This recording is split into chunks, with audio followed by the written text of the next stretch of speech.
وہ جو مرزائی پلمبر ہے اس کو میں مرزائی کہتا ہوں، مرزا ہے تو مرزائی ہے نا، یہ مرزائی ہے، ویسے بھی مرزائی ہے، آپ بھول میں نہ رہیں آپ حضرات۔ اب اس کے کفر سب پر واضح ہو گئے، اس کی بد عقیدگیاں کمینگیاں سب پہ واضح ہو گئیں، ایسا انٹرنیشنل خبیث اور کمینہ ہے۔ اور پھر وہ انٹرنیشنل بغیرت لوگ بھی توجہ کرنے جڑے آتے ہیں، پولیس صاحب سٹیج پہ بیٹھ کے اس کو کتا نہیں کہنا چاہیے، اور تیرے گھر آ کے آکھا تینوں کتا ہی کہنا ہے نا، وہ انسانوں والی بات ہوتی۔ یہ اسکالر ہوتا ہے جو ہر وقت اپنے منہ سے آگ نکالے، ایسے خنزیروں کی کیا اوقات ہے۔ اور ہمارے لوگ آنکھیں بند کر کے بیٹھے ہوئے کس فتنے کا انتظار کر رہے ہو یار؟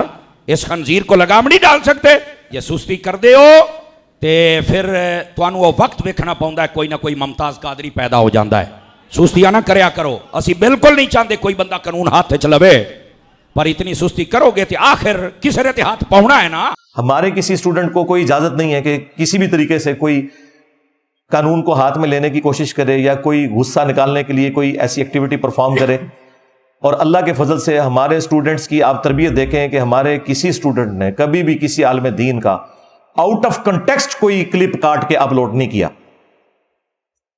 یہ ہماری تربیت ہے، اور ان کے بزرگوں کا فیض، ان کے علماء کی تربیت یہ ہے کہ یہ لوگ جھوٹ بولتے ہیں، ان کے بزرگ بھی جھوٹ بول کے گئے۔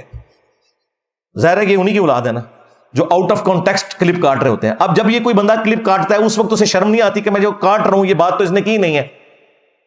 بعض اوقات میں نے کوئی گفتگو الزامی جواب کے طور پر کی ہوتی ہے، بعض اوقات میں کسی دوسرے کی بات پریزنٹ کر رہا ہوتا ہوں، اور وہ ظاہر آپ بیچ میں سے کاٹیں گے تو یوں ہی لگے گا کہ میں اس حوالے سے گفتگو کر رہا ہوں۔ تو پھر آپ اپنا لقمہ میرے منہ میں ڈالنے کی کوشش کریں، آپ عجیب و غریب قسم کے تھم نیلز بنانے کی کوشش کریں اور کہیں کہ جی انجینئر نے یہ کہہ دیا تو انجینئر نے وہ کہہ دیا، تو پھر میں آپ لوگوں کے لیے دعا ہی کر سکتا ہوں، یا اصولاً تو مجھے قنوت نازلہ پڑھنی چاہیے آپ لوگوں کے اوپر، جن کے اوپر پڑھی ہے تو وہ ذلیل ہو رہے ہیں، اکا دکا بندوں کے اوپر میں نے پڑھی، اور نہ ایسا کریں کہ میں کسی اور کے اوپر ایسی قنوت نازلہ پڑھوں کہ وہ اس کی قبر تک اس کے ساتھ جائے۔ ہم تو دعا کی روشی اختیار کرتے ہیں کہ اللہ تعالیٰ ہدایت دے سب کو، اور ظاہر ہے کہ ہم بھی اسی طرح ہی تھے۔ یعنی آپ میں سے مجھے بتائیں کتنے لوگ ہیں کہ جنہیں میرا تعارف نیگیٹو ہوا ہے، ذرا ہاتھ کھڑا کریں۔ ہاں، تو آلموسٹ 90% زیادہ لوگ وہی ہیں نا، تو انہوں نے تعارف کروا کے آپ لوگوں کو یہاں تک پہنچایا ہے۔ تو میں پازیٹیولی چیزوں کو دیکھتا ہوں، اور میں آپ کو بتاؤں جس طرح میرے خلاف یہ لوگ بولتے ہیں نا، اگر مجھے آپ زمانہ بریلویت میں دیکھتے نا تو میں اس سے زیادہ سخت تھا۔ ہاں، وہ بھی کیا دن تھے، ہاں ہم بھی ایک جن تھے، آج ہم دیو ہیں، جنوں کے بھی پیو ہیں۔ ہاں ہم بھی جن رہے ہیں بھائی، ہمیں کو پتا تھا ہم نے اتنا بڑا دیو بن جانا ہے، باباؤں کے بابا۔ ہاں جی، میرے نبی سا ہے ہی کوئی نہیں، تیرے بابے تھے شے ہی کوئی نہیں۔ ٹھیک ہے، تو یہ سوچا نہیں تھا کہ اس طرح کا یہ معاملہ اٹھے گا۔ تو اللہ کا شکر ہے، اللہ تعالیٰ ہر شر میں سے خیر نکالتا ہے۔ یہ معاملات اس طریقے سے مستقبل میں بھی اکا دکا واقعات چلتے رہیں گے، اس کی وجہ سے کوئی دعوت کا کام روکنے والی بات نہیں ہونی چاہیے، اور نہ ان کو ریبٹل کرنے کے لیے کوئی گالی گلوچ یا کوئی ایکسٹرا جوڈیشل ایکٹیویٹی پرفارم کی جائے، کوئی فائدہ نہیں ہے۔ ہم اس سارے کے سارے اختلاف کو علمی رکھنا چاہتے ہیں، اور دوسری طرف آپ دیکھیں میں کتنا پازیٹیو ہوں۔ تیسری دفعہ جب مرڈر اٹیمپٹ ہوئی اکتوبر 2022 میں، انہوں نے وہ جو بندہ بھیجا تھا، ایک مولوی نے بھیجا تھا، میں اسے مشہور نہیں کرنا چاہتا، اس نے ویڈیو میں خود نام بھی لیا، وہ ایک بک کے اندر پوری کٹنگ کر کے وہ پسٹل لوڈڈ رکھی ہوئی تھی، تو وہ باہر پکڑا گیا، اور پروگرام شروع کرنے سے پہلے مجھے انہوں نے بتایا کہ اس طرح آیا تھا بندہ، اسے پکڑ لیا۔ میں نے اس کے بعد پروگرام کیا، اور حیران کن بات ہے اس پروگرام میں اسی ٹی ایل پی کی جماعت کا ایک جلوس تھا کے پی میں، جس پہ خان صاحب کی گورنمنٹ نے کریک ڈاؤن کیا تھا اور کچھ لوگ شہید بھی ہوئے تھے، اور میڈیا بلیک آؤٹ ہوا تھا اس حوالے سے، کوئی ان کے حق میں آواز بلند نہیں کر رہا تھا۔ اسی دن یہ سارا واقعہ دیکھنے کے باوجود میں نے کرنٹ افیئر کے طور پر ٹی ایل پی کے ساتھ جو زیادتی ہوئی اس کے اوپر میں نے عمران خان صاحب کو، جو اس وقت پوری تمکنت میں تھے، انہیں میں نے آڑے ہاتھوں لیا۔ اس سے بھی پہلے جب عدالتوں نے ضمانت دے دی تھی سعد رضوی صاحب کو، اس کے باوجود گورنمنٹ نہیں چھوڑ رہی تھی، تو صرف میری آواز بلند ہوئی تھی، صرف میری اس لیے کہ اگر ان کے اپنے فرقے کا کوئی بندہ کرتا ہے تو وہ کوئی کمال کی بات نہیں ہے. دوسرے لوگ تو ان کو مسلمان بھی نہیں سمجھتے, مشرک کہتے ہیں, یہ ان کو گستاخ کہتے ہیں. اور یہ ساری باتیں میں نے کسی کی سپورٹ حاصل کرنے کے لیے نہیں کی.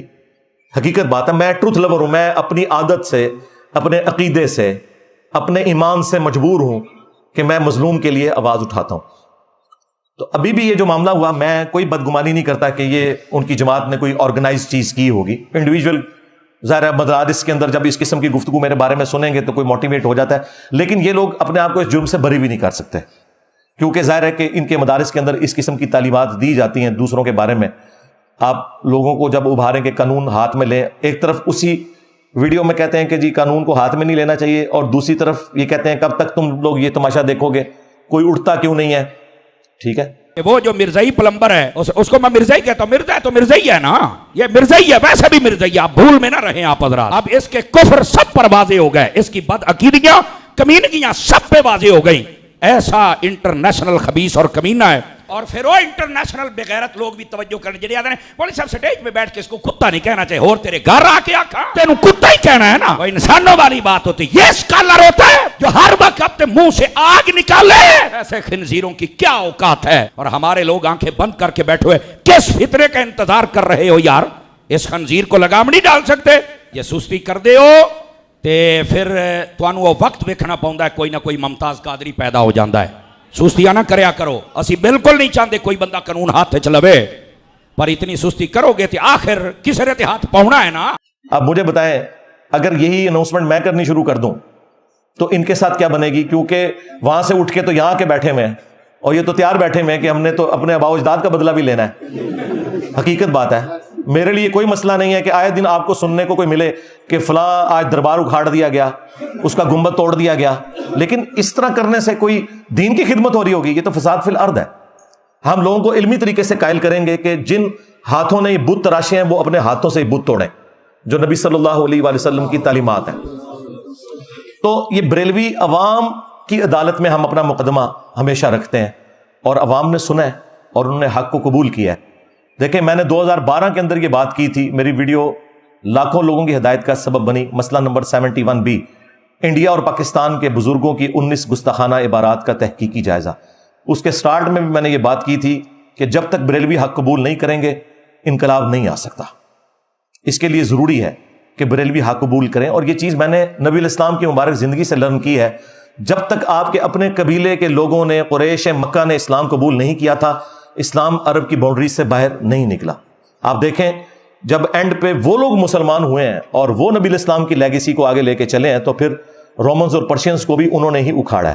یہاں پہ بھی میں سمجھتا ہوں کہ بریلوی مکتبہ فکر سب سے بڑا ہے, ڈومیننٹ ہے, تعداد کے اعتبار سے بھی زیادہ ہے, اور محبت رسول صلی اللہ علیہ وآلہ وسلم کے نام کے اوپر انہیں ان کے علماء نے ایکسپلائٹ کیا ہوا ہے. اگر انہیں صحیح ڈائریکشن مل جائے اور یہ حق قبول کر لیں تو باقی تو شاہی کوئی نہیں, سیدھی سی بات ہے. اس کے لیے پھر میری کوشش ہوتی ہے کہ میں ان کو ٹارگٹ کر کے ان کے سامنے مقدمہ رکھوں